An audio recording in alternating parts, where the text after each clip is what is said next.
Welcome to Open Studio on Brattleboro Community Television. My name is Chris Lenois, your host, and I'm joined today by Alex Beck. He is a Workforce and Education Specialist at Brattleboro Development Credit Corporation. Welcome, Alex. Thanks so much for having me. Now, we're talking about a relatively new program being put out by the BDCC called the Fast Tracks to Success program, something that you're doing with some area schools. I'm sure you've had to give this 30-second elevator pitch a couple times as to what it is, so why don't we start there? Absolutely. So the Fast Tracks to Success program, the long and the short of it is connecting Wyndham County students with Wyndham County jobs. I think when we usually think about career development as young people and in school, there's always this idea of you can be anything you want to be when you grow up, which is absolutely true. We have a fantastic school system that can prepare you to do that. But if you want to live in Wyndham County, after you come out of school, there's only so many industries and so many jobs available for our students. So it's really setting up our local students who want to stay with the right skills and awareness so that they can do so and work, in their hometowns. Press release that you put out at the end of March talks about an $18,000 grant to help get this program going. Absolutely. Yep. It was a Department of Labor funded grant. It's called a Workforce and Education Training Fund grant. I think what's unique about how we're applying this is traditionally it's actually an adult education training program. So skills for incumbent workers, people trying to re-enter the workforce at an adult age, education and training. And what we kind of said was, why wait until they're adults to connect them with the right kind of resources and skills that are really employment oriented. So this, I think, is one of the first times the Department of Labor has funded a high school program using this kind of traditional adult training fund system.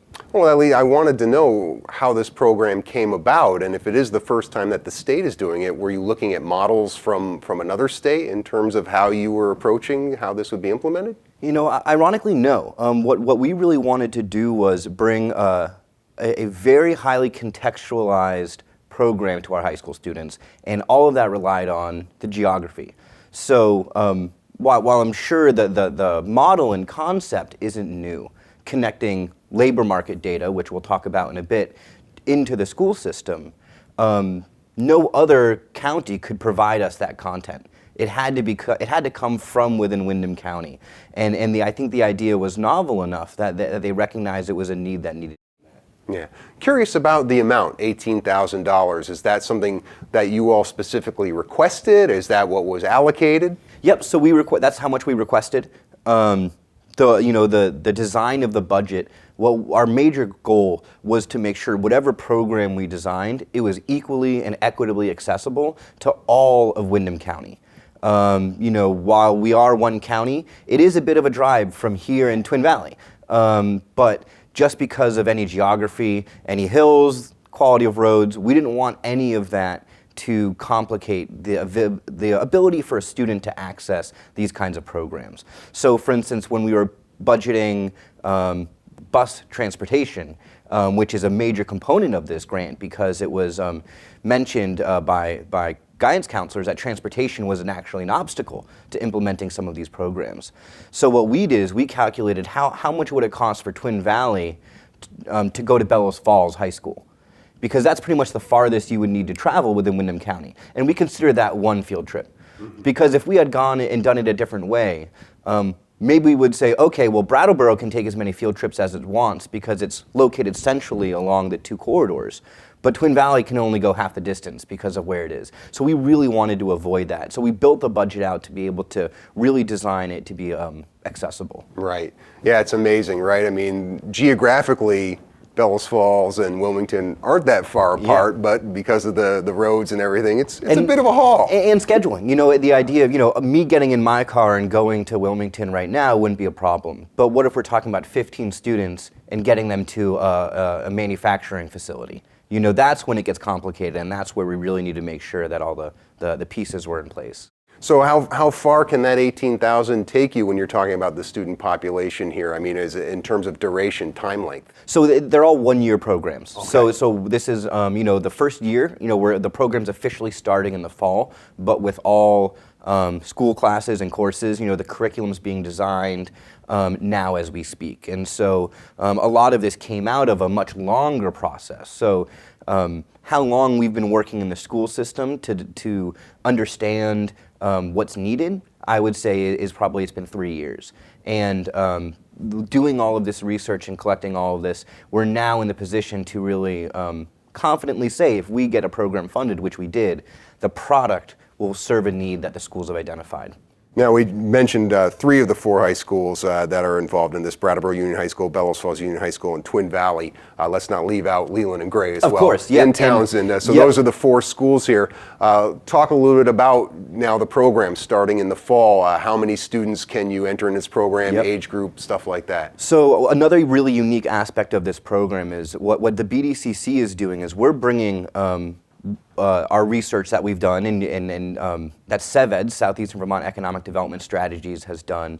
And we have all of this great data about the labor market, about the needs of our teachers, and we're bringing that data, we built it into a curriculum, but the implementation of it is largely up to the schools themselves. And that's what's been really exciting and interesting is saying, I've got these 8 days worth of classes, and however you think your school can get the most students involved, get the most students who need this kind of exposure engaged, we're really trusting them to do that because, of course, they're the ones in those schools every day. It would be, I think, not ideal for ourselves and for the schools for the BDCC to come in and say, well, I know there are 4 very different high schools, but we're all going to do this the same way. Right. So, we're hoping to get 20 students per class from each high school. Who those students are and how the school wants to engage their student body in this program, we're still discussing and exploring, and it's really exciting. They said 20 students per class, so per 20 school. sophomore. Okay. Yeah, okay. per school. And age range here, who's eligible to participate in it? Are we talking high school? Anyone in high school for right now. You're not going to be limiting it to the upperclassmen or anything like that. Nope. I think that some. Depending on where each individual student is in their education, some are thinking about work more quickly, some are thinking about college sooner, and regardless of whether the day after you get out of high school, whether you want to work or go to school or both, what we really want to focus on is if you're taking more classes, make sure they're the right classes. They're the ones that are really preparing you to succeed in the business that you want to go into. Or if you do want to enter the workforce, that you can start a career and not just get a job. And I think that's really what we're trying to focus on. So for some students, we do have some sophomores, juniors, and seniors already working. So that'll be, whether it's at a convenience store or a pizza shop or interning, traditional teenage jobs, Right. How can we change how they perceive their work? And maybe, between junior and senior year, they'll take an internship somewhere else, or they'll do something that, they've been wanting to do, that career they've been wanting to pursue, doing that a little bit early. If we had all the funding in the world, we'd be starting this program in the middle schools. Sure. Because the sooner you can expose students to the opportunities and the education resources, the better. But for right now, we're focusing on high school. And I wonder, you bring up the middle school aspect of it if all things were optimal. And that would be a great opportunity. You talk about high school students may already have a job and learning what it is to just have a job, right? Yeah. To be an employee, soft skills, Yep. interviewing for a job, showing up on time, things like that. Is there room for that in a program like this? Because a lot of times when I read studies about employment and things that employers are looking for, that's what they're talking about that they want the most, are people who understand what a work environment is like. Yeah, and I absolutely. I think that what our high school counselors, guidance counselors, and teachers are doing quite well is they've really adapted very quickly to that kind of information. I think the soft skills, that kind of preparation, does receive a great amount of focus. But there comes a point in an industry or in a profession where you can't expect your guidance counselor to know that you need a CNC operating machine license to go into this employer. So I think what the schools do quite well is actually address those soft skills. I think one of the difficulties is how do you expose a student into a work-based learning opportunity that is both safe for them and the employer, especially given their age. I also help steward the BDCC internship program, which is another conversation for another day. But that's for college students, because once you're older than 18, the liability associated with being an intern there's not as much concern. If you're talking about a 13 through 16-year-old, you get more concerned in terms of how safe of a work environment can you provide for someone who has never worked before. And then, of course, the younger and younger you go, maybe internship isn't the best. Maybe we're talking about job shadowing, for younger students, and those daily exposures, those peaks inside, and then really trying to transition them into real on-the-job training or work-based learning as they become more ready for the responsibility of entering the workforce. I'd like to, if you could, elaborate more on this with an analogy. The example of, and you mentioned CNC operators, advanced manufacturing, an industry that a lot of people think has a lot of potential for growth in this area. We have a lot of advanced manufacturing jobs.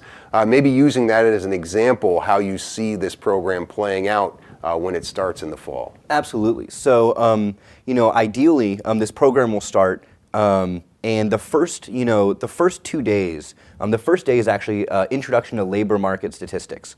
We're going to call it something a bit more attractive than that, so that to hook the students in. They're going to just start looking at their phone right away, exactly. Right? But so the Brattleboro Development Credit Corporation conducted a survey of employers in a region a number of years ago, and they charted out what industries are going to be hiring the most in the next 5 years. And what was identified was advanced manufacturing, healthcare, and hospitality. And so by diving into that information, by knowing that there's an explicit demand for CNC machine operators, when we bring this labor market data to these students, they can actually see where there are jobs available. And that's some reassurance in how they want to invest in their education. So that's the first day. And of course, learning how to read labor market statistics and job availability doesn't matter if they want to leave the county. We would, of course, love for them to stay, but they could move anywhere in the United States. And as long as they knew how to say, I'm living in San Francisco, and at least I can figure out, is my profession hiring here?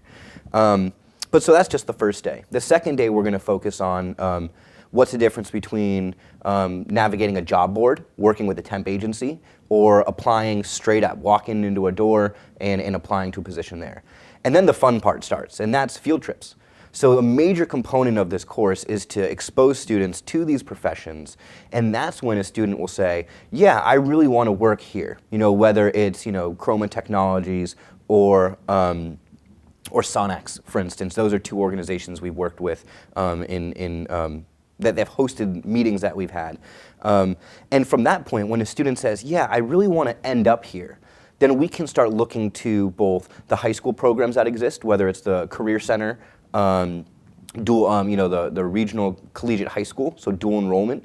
But also, we have CCV and Vermont Technical College courses that can perfectly serve every need of a student looking to enter some of these fields. Do they know about those resources? That's a question we're really trying to solve. And I think that if you're familiar with the personal learning plan, which is the Flexible Pathways Initiative, it's really that each individual student should have a control and mastery and demand over their education and their planning. And so for a student to be able to say, I want to work here, and that means I need to take this class, spend this much money to make this kind of salary. And so it's reverse engineering from their first day of work. They say, what do I need to show up to work ready to do this job? And then they'll be identifying skills, behavior, of course the soft skills we talked about, those are shared pretty much regardless of where they want to go. But as we get more into the unique skills they might need to enter a certain profession, that's when we'll be bringing in AHEC, Area Health Education Center, as well as CCV and VTC instructors to say, these are the courses that are available right now, whether you're in high school or just graduating, that will start you on this path to where you want to go. Yeah, I'm fascinated by that reverse engineering process, because I try and think back to myself all those decades ago as a teenager, always getting the question, what do you want to do? What kind of work do you want to do? And it changed monthly. Some days it changed daily. guidance there for these students? I mean, somebody could think that they want to be involved in healthcare, Yep. And they start down that path in this program. Opportunities for them to adjust, to adapt as they discover other things? Yeah, I mean, I think it's just as important for a student to learn what they do want to do as it is that they learn that they don't want to do. Yeah. And so ideally, the sooner we can get them into a work-based learning experience, even if it's just they thought they always wanted to be in the healthcare industry, and we take them on a field trip, and they see, they say, this is great, but it's not for me. That's equally as valuable for them to say, this is what I want to be when I grow up. So you're going to have instruments during this process to kind of help them through that when you talked about the personal learning plan. Yep, so the product of this entire course is going to be the change in their personal learning plan. So that's what we're really hoping to see, is a student came in and said, I thought I wanted to do this, or I didn't know what I wanted to do, and I came out either with a different or a new, but most importantly, a more detailed approach to my next steps. And in fact, the last day, we're hoping to have a poster fair of all the students who participated, and it's going to be called My Next Steps, and it's essentially going to be charting the change of this personal learning plan over the course of their experience in this class. What do we know about the students in these 4 high school populations right now? You've done some digging into data there in terms of numbers, in terms of interests, in terms of characteristics. I mean, you have to be evaluating, again, where you need to help accentuate some strengths and also prop up some weaknesses. Yeah, so, I helped, I'm a member of the Wyndham WIB, Workforce Investment Board, so I actually played quite a big role in help facilitating the Career Expo this past year. And one of the first activity all the students did who attended was saying, what do you want to be when you grow up? And there was, being a police officer, law enforcement, a veterinarian, a lot of your more traditional employment or occupations that young people will be able to identify. Right. Those were, of course, said the most. And it's because I believe that students are the most aware of those opportunities. If I could categorize the one thing that all of these students share, through no fault of their own or their teachers, is a fundamental lack of awareness of the kinds of jobs that exist around them. Of course, you see a great diversity of economic background from students. But what I think is really shared isn't the value of education or the value of work or any of these things. It's really, do these students know that there are jobs available in their hometowns? They may walk by one of the biggest employers in Southern Vermont on their way to school every day and have no idea what happens behind those closed doors. I think, manufacturing, in the past was, you put on your overalls and you get filthy and you get, work hazards and like flakes of metal in your eye, like you name it. The advanced manufacturers in Southern Vermont use some of the most advanced technology there is. They have pieces that are up in space. I say they're probably not hiring very many astronauts from Wyndham County, but there are a number of manufacturers who have widgets that are on Mars right now, on the space station, and so you can actually achieve a lot of your dreams and goals. But it might just not be the exact way you thought you could. Right. It could be the software that goes into those instruments Absolutely. too. I mean, there's all kinds of different ways that can play out. And you might want to, be a writer. And Kurt Vonnegut started writing at GE, doing copy editing. And so the path to success isn't always as clear or straightforward as a lot of our young people are often sold.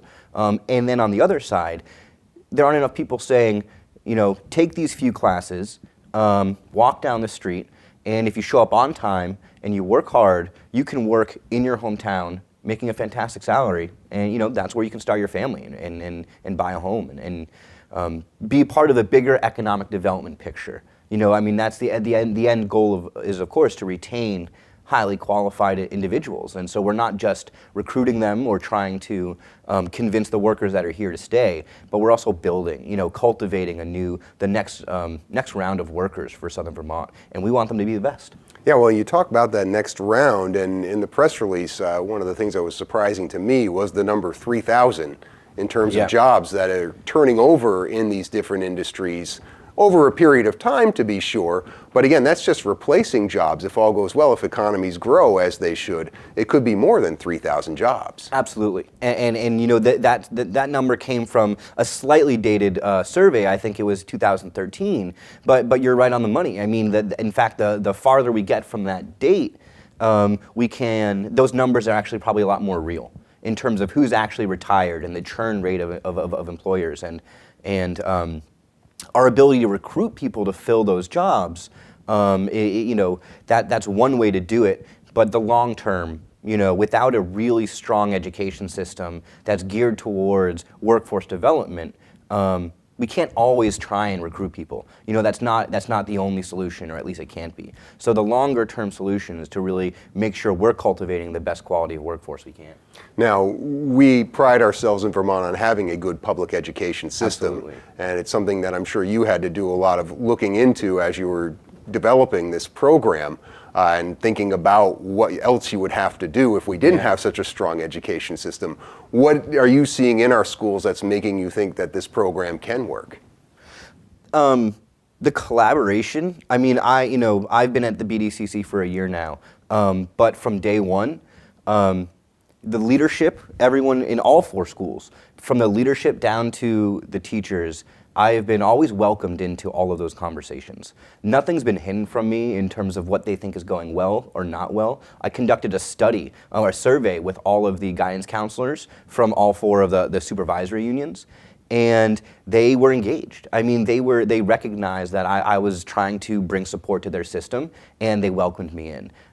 So that's really been fantastic. I think they were also able to identify a lot of the weaknesses in the school system, and one of them was scheduling and transportation, which I discussed, and also with regard to the personal learning plans. If every individual student has a personal learning plan, it's actually becoming difficult for all of the guidance counselors to service those personal learning plans. So I think in terms of how the strength of the system could be improved a bit, of course, it's funding. You know, more teachers and more guidance counselors who have the time to sit with a student and say, okay, if you want to be a nurse, these are the VTC classes that you can take right now at the Brooks House campus. And so it's that kind of awareness and that time that we're working towards. And because we don't really want to tax the education system any more than it already is, that's what I see my role as. You know, I often walk into a room and will say,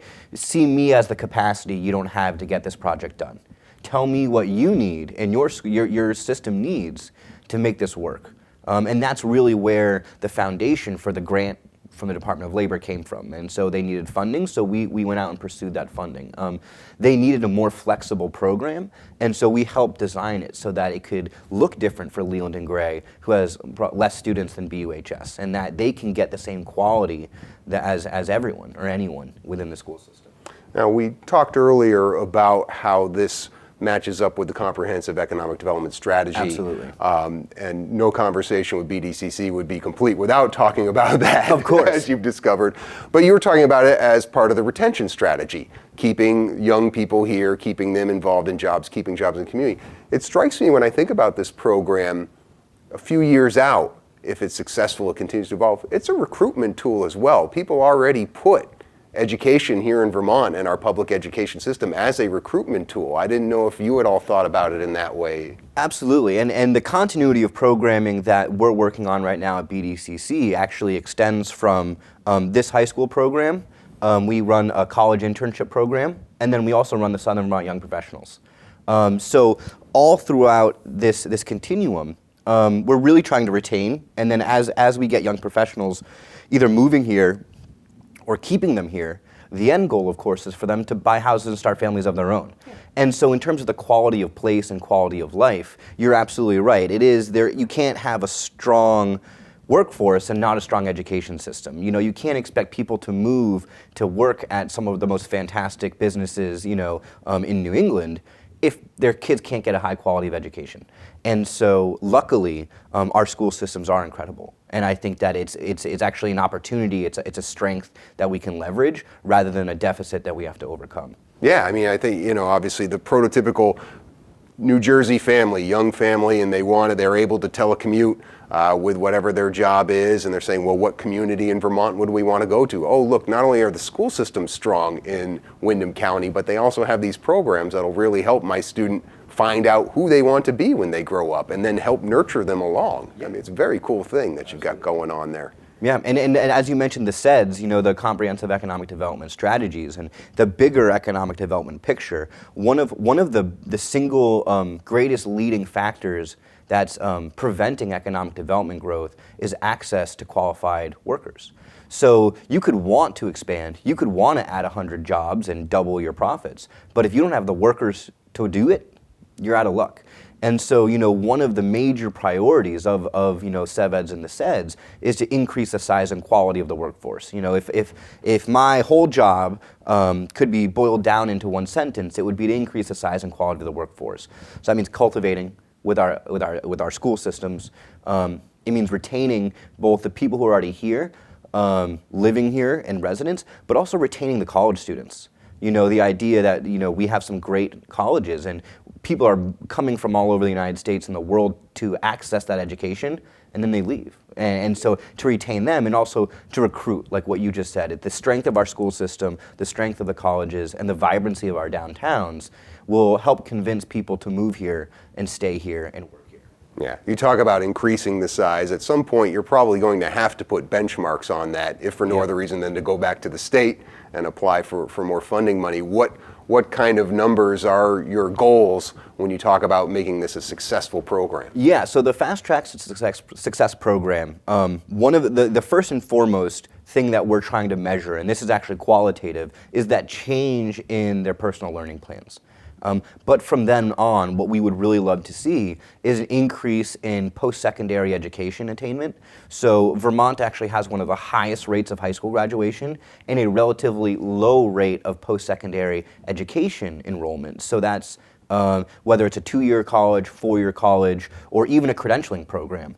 That is, I wouldn't say we're lagging, but of course we would all love to do better. And so that is one of the major metrics that we would love to see, is that students are intentionally planning their next steps in their education, so post-secondary enrollment. And we don't qualify. For some people and some positions really, you only need a 6-month training course to get the credential to access the wages and the job that you want. Some people do in fact need 2-year, 4-year, 8-year programs for our veterinarians, our young veterinarians. That's, we're not going to dissuade anyone from pursuing that path, but we're also trying to say there are many paths, and you can take any number of them, but if you don't know about them, you won't be able to. And so that's really what we're focusing on that program. And of course, the first opportunity that a student has to engage in the economy, for it to be testing those assumptions. Again, is this a career I want to pursue, or is it not? Rather than, I need to make at least minimum wage, I'll take what I can get. Right. And so the extent that the first touch with the economy can be beneficial, educational, and hopefully a method to keep them here and invested in our community, I'd say that's what we're really measuring in terms of success. Yeah, I mean, that's a great definition, and acting with intention. I think that's so key when you talk about engaging young students like that. Alex, great conversation with you today. I really appreciate you coming on the show. Thank you so much for having me. That was Alex Beck. He's the Workforce and Education Specialist at Brattleboro Development Credit Corporation. You can learn more about the Fast Tracks to Success program at their website, brattleborodevelopment.com. You can watch this episode of Open Studio on BCTV's website. You can also find out when it's going to air on channels 8 and 10. Thank you for joining us.